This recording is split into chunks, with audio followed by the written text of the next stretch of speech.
Agora que você já entendeu minha situação, meu emprego público com salário acima da média brasileira tinha virado meu carro novo, mas eu não estava feliz.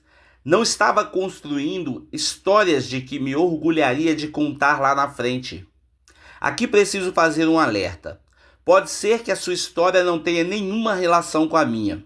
Pode até ser que seu objetivo seja passar no concurso público, em vez de pedir exoneração de um, como eu fiz. Mas o importante é compreender que, de um jeito ou de outro, somos muito parecidos. Isso porque, se você está lendo este livro, com certeza quer aprender a realizar mais em menos tempo e ter mais felicidade. Quer aprender como vencer a procrastinação para fazer de modo consistente aquilo que sabe que tem que ser feito, ou mesmo quer descobrir como produzir melhor somente para fazer o que já faz, porém em menos tempo e com mais equilíbrio na vida.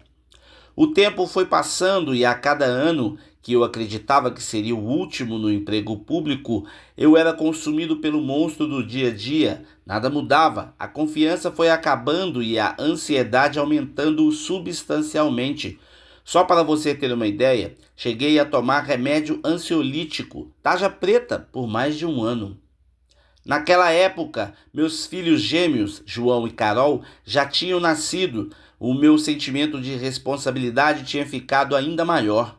Se já era difícil abandonar o emprego público concursado sendo solteiro, imagine casado e com 2 filhos. Mas tudo bem, quando chegava o fim do ano, minhas esperanças eram renovadas, tanto que tentei de várias maneiras sair do serviço público. Tentei ser jogador de pôquer profissional. Fundei uma rádio online para narrar os jogos do Botafogo, abri uma locadora de filmes com a Paty, gerenciei um site de direito e tomei várias outras ações para sair do meu emprego. Contudo, naquela época, eu não tinha um método certo de produtividade da Academia da Produtividade.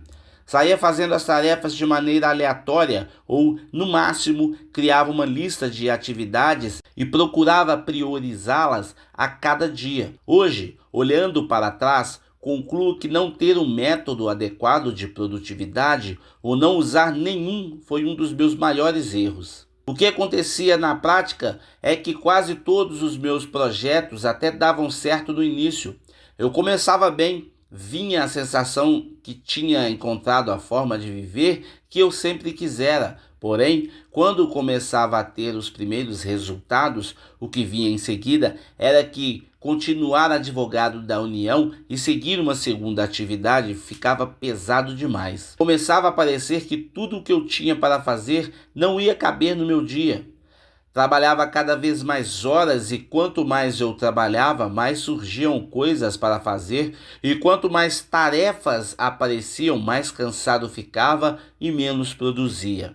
Até que sempre chegava o mesmo momento em que eu dizia para a Paty: "Está vendo que não vai dar?" Estava me referindo ao volume de tarefas que tinha de fazer e que, com a baixa qualidade da minha produtividade sem o método certo, ficava a sensação de que, mais uma vez, não daria para fazer a transição do serviço público para a minha vida de empreendedor. Não sei quanto você está atento a isso, mas quando a gente pensa que não vai dar, adivinha?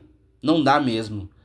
E era exatamente o que acontecia comigo. Eu dizia que não conseguiria deixar aquela vida para construir histórias verdadeiramente incríveis.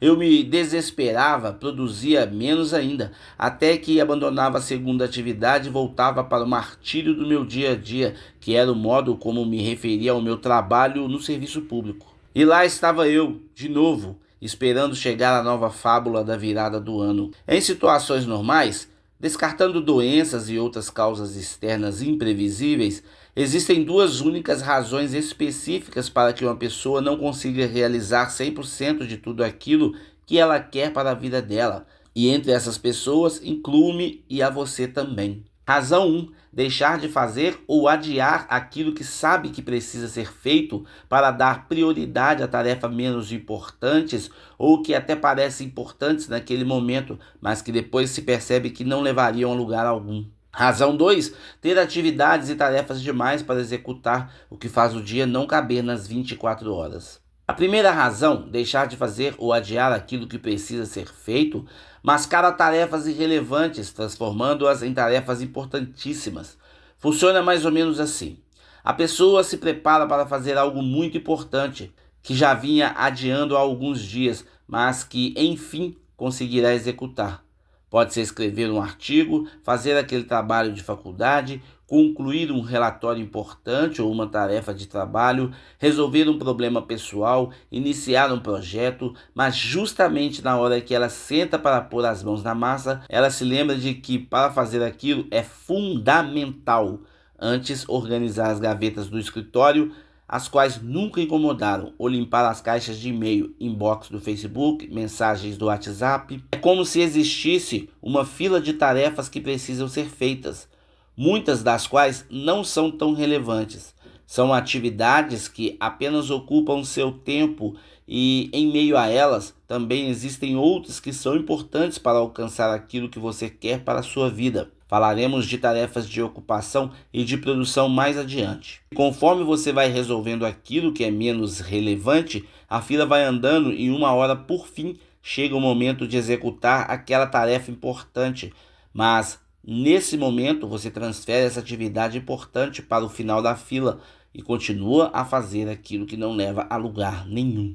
Por mais que a designação possa soar feia, priorizar tarefas menos importantes em vez daquelas que de fato deveriam ser executadas é a mais pura procrastinação. Os procrastinadores crônicos são aqueles que passam o dia completamente ocupados, mas com coisas que não são as que de fato os levam a conquistar os elementos essenciais da felicidade. E o pior nesse caso é que o procrastinador fica até mais cansado do que uma pessoa que tem nível A de produtividade, pois ela passa o dia tão ocupado que você quer ver os resultados acontecerem. Antes que você se sinta culpado por não ter atingido a potencialidade máxima dos 4 elementos essenciais da felicidade, por não ter ainda realização pessoal, realização profissional, realização financeira e equilíbrio, permita-me explicar que a culpa não é sua. Bom, pelo menos não era, até você ter acesso ao que vou lhe mostrar nesse livro. Existem 2 causas principais que impediram você de ter um nível A de concentração e foco para realizar dia após dia, sem procrastinar, aquilo que sabe que tem de ser feito. A primeira causa para o ser humano ter dificuldade clara de focar e manter a concentração no que realmente importa, abrindo mão do que não deveria ser feito para conquistar algo relevante para a sua vida, pode ser encontrada na genética. Um estudo publicado no jornal Psychological Science identificou um possível gene de procrastinação.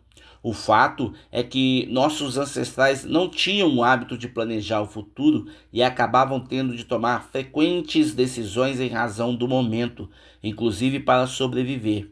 Nossos ancestrais, por exemplo, saíam para buscar alimentos, mas durante o percurso surgia um predador. Então, eles tinham de abandonar o plano maior da caça e se concentrar ali no presente, naquilo que se apresentava bem na frente deles, ou seja, na própria proteção e sobrevivência.